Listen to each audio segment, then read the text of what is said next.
हमारे पास 4 ऑपरेशंस हैं जो हम इस वीडियो में स्टडी करेंगे। पहला ऑपरेशन है operation of addition, operation of subtraction, operation of multiplication, operation of division. हम इन ऑपरेशंस को अप्लाई करेंगे अलजेब्राइक फ्रैक्शंस को सिंप्लीफाई करने के लिए। आइए प्रैक्टिकली देखते हैं कि मैथमेटिक्स के अंदर इनको हम किस तरह से अप्लाई करके अलजेब्राइक फ्रैक्शंस को सिंप्लीफाई करेंगे। x+3 over x square minus 3x plus 2 plus x+2 over x square minus 4x plus 3 plus x+1 x square minus 5x plus 6। ये देखें, ये 3 अलजेब्राइक फ्रैक्शंस हैं। ये पहली है, ये दूसरी है और ये थर्ड है। देखें, मैं इनको ऐड करना चाहता हूँ तो इसको सिंप्लीफाई करने के लिए हमें देखें क्या करना पड़ेगा।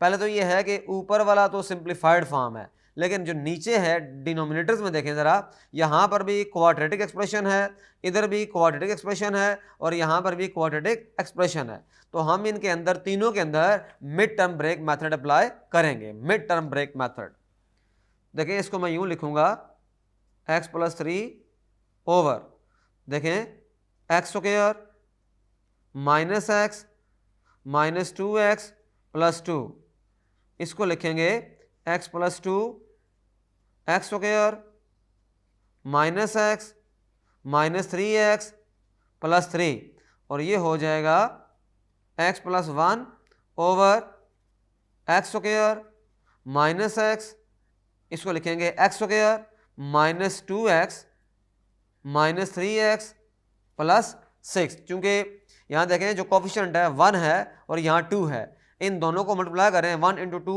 तो 2 आता है। दो ऐसे नंबर चाहिए जिनको मल्टीप्लाई करें तो आंसर 2 आना चाहिए, लेकिन उनको ऐड किया जाए तो -3 आना चाहिए। तो वो हमारे पास जो है -1 और -2 है। इसका जो मिड टर्म्स होंगे इनको ब्रेक करेंगे तो -1 और -3 है।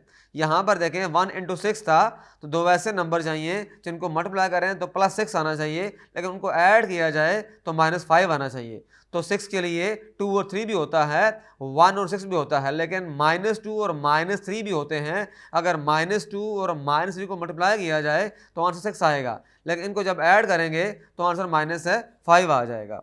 देखें, इसको अब लिखते हैं ज़रा मज़ीद सिंप्लीफाइड फॉर्म में। देखें कॉमन क्या आ रहा है, यहाँ से x कॉमन आ गया तो ये आएगा x माइनस 1, -2 कॉमन आ गया x minus 1 plus x+2 over x common आ गया x माइनस 1, -3 कॉमन आ गया x minus 1, x+1 over x minus 2। यहाँ देखें -3 कॉमन आ गया x माइनस 2, इसको देखें मैं कैसे लिखूंगा x+3 ओवर देखें यहाँ से x माइनस 1 कॉमन लें, x minus 1 x minus 2 plus x+2, यहाँ से देखें x minus 1 x minus 3, x+1 over x minus 2 x minus 3। अब हम लेंगे एलसीएम। तो देखें हमने तीनों को सिंप्लीफाई किया, तीनों डिनोमिनेटर्स को सिंप्लीफाई कर दिया है। तीनों को सिंप्लीफाई करने के बाद उनके ये आंसर आ गए। अब देखें हमारे पास जो एलसीएम होगा इन तीनों का वो होगा x minus 1 x minus 2 x minus 3 होगा, यानी कि तीनों में जो कॉमन है और जो अनकॉमन है। अब इसको हम इस तरह से लिखेंगे x minus 1 x minus 2 x minus 3। इस स्टेप के बाद ये स्टेप है, देखें यहाँ पर मिसिंग है तो x+3 के साथ जो चीज़ मिसिंग है वो आ जाएगी। x माइनस 1 x माइनस 2 दोनों हैं, मिसिंग क्या है x माइनस 3, तो यहाँ पर आ जाएगा। प्लस इसके अंदर से x+2 के साथ x माइनस 2 आएगा और यहाँ पर x+1 के साथ x माइनस 1 आएगा। ये तरीका है एलसीएम का, इसे कहते हैं एलसीएम मेथड। देखें a plus B into A minus B, X square minus 3 square plus X square minus 2 square, X square minus 1 square, नीचे क्या आ जाएगा x minus 1, X minus 2, X minus 3, यहाँ पर आ जाएगा 3x square, X square plus X square plus X square 3x square.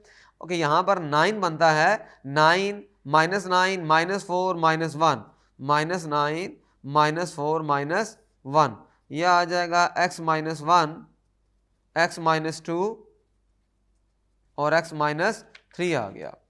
अब देखें इसको सिंप्लीफाई करके लिखें तो ये जो फाइनल रिजल्ट है हमारे पास ये आएगा 3x स्क्वायर माइनस 14 ओवर